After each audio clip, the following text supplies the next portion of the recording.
Hi, I'm Don Parcher.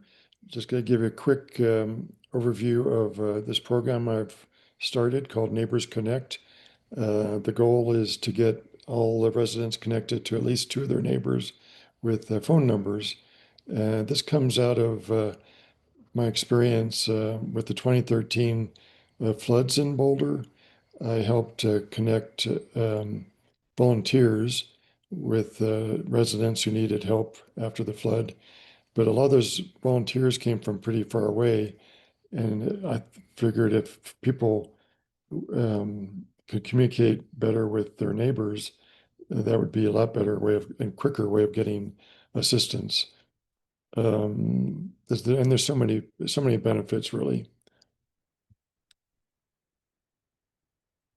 One of the things that my program does is it protects privacy. So the only people that have information about a resident, whether it's contact information or information about their situation. Maybe they live alone, they have some medical conditions they don't want most people to know about, but which would not be good to know about if they had to be evacuated or what have you. The only people that know that are the people they are connected with, their neighbors. We have connectors that oversee and basically make sure that all residents are connected.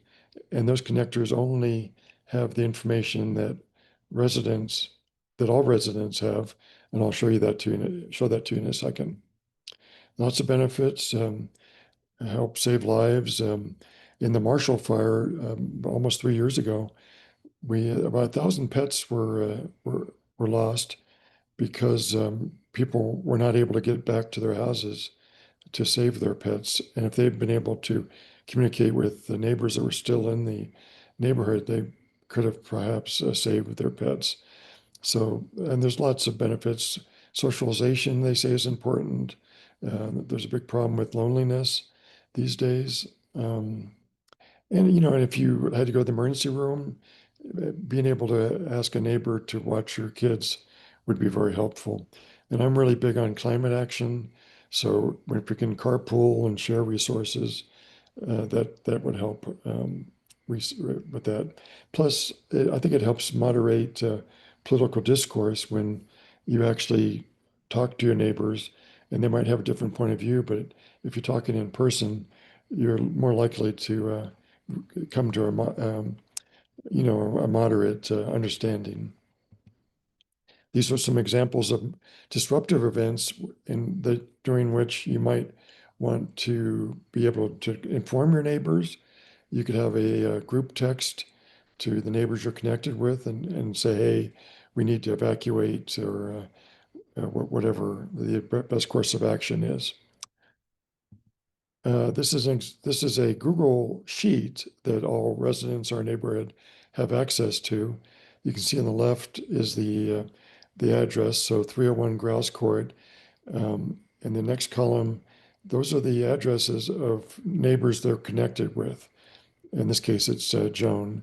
So she's connected with 305 Grouse Court, 313 Grouse Court, and 568 West Sycamore Street.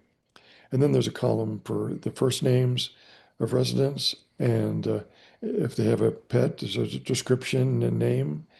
And the columns in this case for whether they would appreciate a neighbor taking out their trash, recycling, compost bins if they're not out in time for collection. And if they would appreciate having those brought in maybe to the top of their driveway if they don't get a chance to take them in a timely manner. And if they want to be notified that mail's been delivered on a certain day. Not too many notes because most information about residents is kept private. And the last column is just whether or not they have two connections by phone. And that's why I've highlighted in the third column or the fourth column in green, those that do have at least two connections. This is a Google document, Google Doc, with information about residents. This is information that they've provided to me to put on here for access by all residents. So there's some information about me. And this is a way to help residents connect with each other. They may have mutual interests.